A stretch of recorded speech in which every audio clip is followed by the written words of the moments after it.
Sesuatu yang ada, ternyata ada sesuatu yang ada.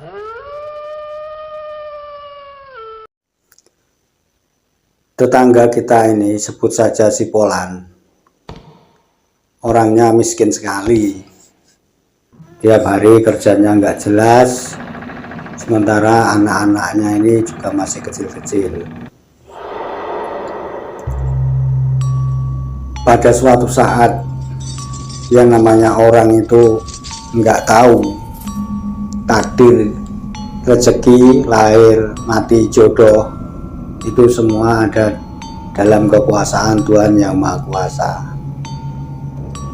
Pada malam yang dingin, sunyi, sepi, jatuhlah sakit si Polan ini, dan tidak berapa lama sampailah kepada ajalnya. Tentu saja keluarganya merasa bersedih dan tetangganya juga merasa kasihan kepada anak-anak yang ditinggalkannya itu, karena anak-anaknya masih butuh kasih sayang, sementara sudah ditinggal sama si Bapak Polan ini selama-lamanya. Akhirnya para tetangga pada berdatangan mengurus jenazah si bapak ini dengan penuh kesedihan dan prihatin. Diopeninya, dimandikan, dikafani, kemudian setelah selesai orang-orang yang bikin liang lahat di kuburan selesai, diberangkatkanlah jenazah Bapak Polan ini. Saat itu tidak terjadi apa-apa, karena memang biasanya ya seperti itu keadaannya. Kalau orang meninggal ya diurus, dimandikan, disolati untuk orang Islam, kemudian selesai dikuburkan, dan malamnya orang-orang pada berdatangan untuk membacakan doa kepada orang yang sudah meninggal ini. Itu sudah biasa di mana-mana dusun di seluruh Indonesia ini.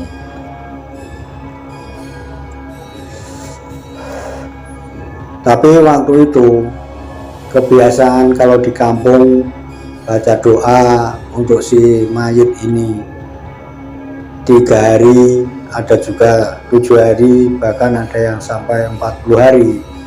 Tapi dalam keadaan kemiskinan keluarga Bapak Polan yang ditinggal ini, maka doa-doa yang biasanya dilakukan orang-orang yang datang sehari, 2 hari, 3 hari itu tidak terlaksana dengan sebaik-baiknya.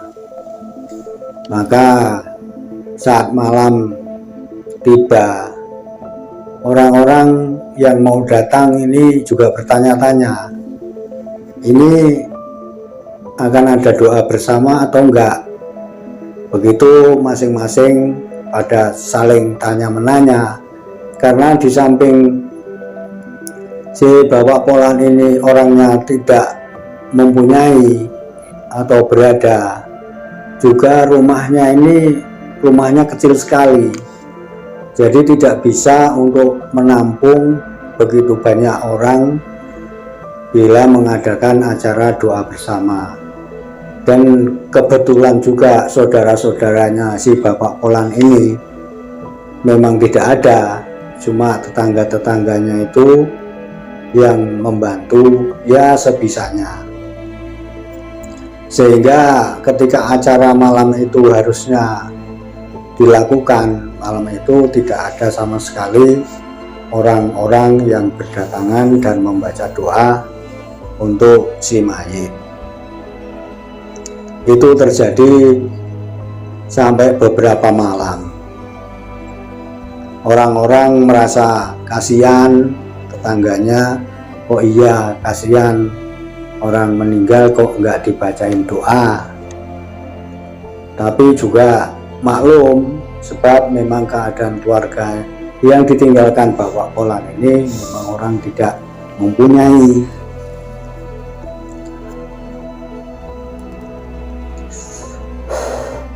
Dan setelah beberapa malam tidak adanya doa-doa dari orang-orang yang datang, entah kenapa di samping rumah dari Bapak Polan ini terdengar tangisan-tangisan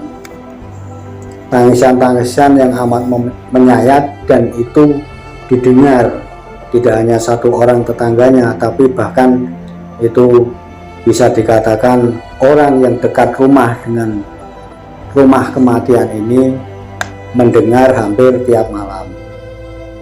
Itu terjadi kalau sudah habis isya dan sampai hampir tengah malam, dan itu tiap malam suara itu selalu terdengar. Kenapa begitu? Karena memang dusun tempat kita ini waktu itu masih begitu sepi, penerangan listrik juga bukan seperti sekarang, suasananya tetap masih gelap gulita, sehingga apabila habis maghrib itu suasananya sudah terasa mencekam.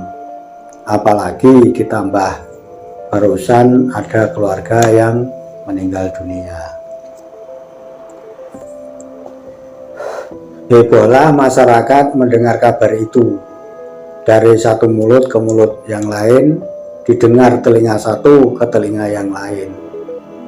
Orang-orang masyarakat kita merasa prihatin dan bersedih hati, karena bagaimanapun kok ada orang yang meninggal tidak dibacain doa, terus kok ya kebetulan malam-malam selalu ada tangisan di samping rumah di bawah pohon yang besar.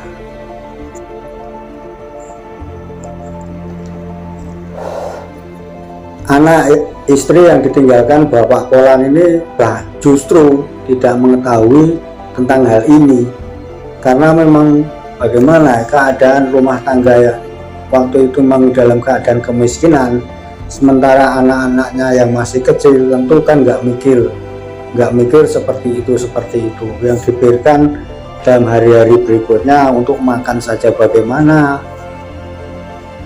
untuk sanggup anak sekolah yang masih sekolah ini juga bagaimana, seperti itu. Itulah suasana benar-benar memprihatinkan tetangga kita Bapak Polan ini. Karena malam berikutnya masih terdengar suara tangisan dari bawah pohon besar samping rumah, masyarakat akhirnya berembuk, berdiskusi, iki piye to, ono wong mati kok dilalah, malamnya ada tangisan yang seperti menyayat-nyayat, menyedihkan. Ini jangan-jangan si arwahnya Bapak Polan ini minta doa. Padahal kita tahu kalau sudah orang mati itu ya arwahnya tidak bisa bergentayangan lagi. Tapi namanya di masyarakat kepercayaan seperti itu belum juga bisa dihilangkan. Dari satu orang ke orang lain membicarakan keadaan ini, dari sekian orang akhirnya yang merasa iba dengan keadaan itu memutuskan bahwa nanti malam kita akan baca doa di rumahnya si arwah, di rumahnya almarhum Bapak Polan bersama-sama.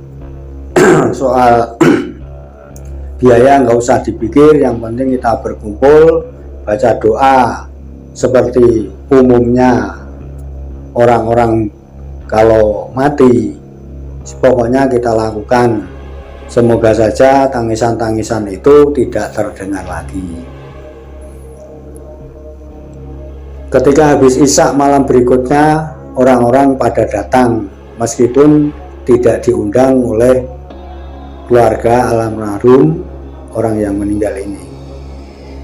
Masing-masing datang dengan kerelaan sendiri, dengan tujuan mendoakan arwah Bapak Polan semoga di alam sana menjadi bahagia. karena disaranani dengan doa-doa yang kemarin-kemarin tidak dilakukan. Sobat misteri dimanapun berada, apa yang terjadi selanjutnya? Sehabis malam hari itu orang-orang berkumpul dan membaca doa dipimpin oleh seorang mudin. Entah kenapa tangisan malam hari itu tidak terdengar lagi.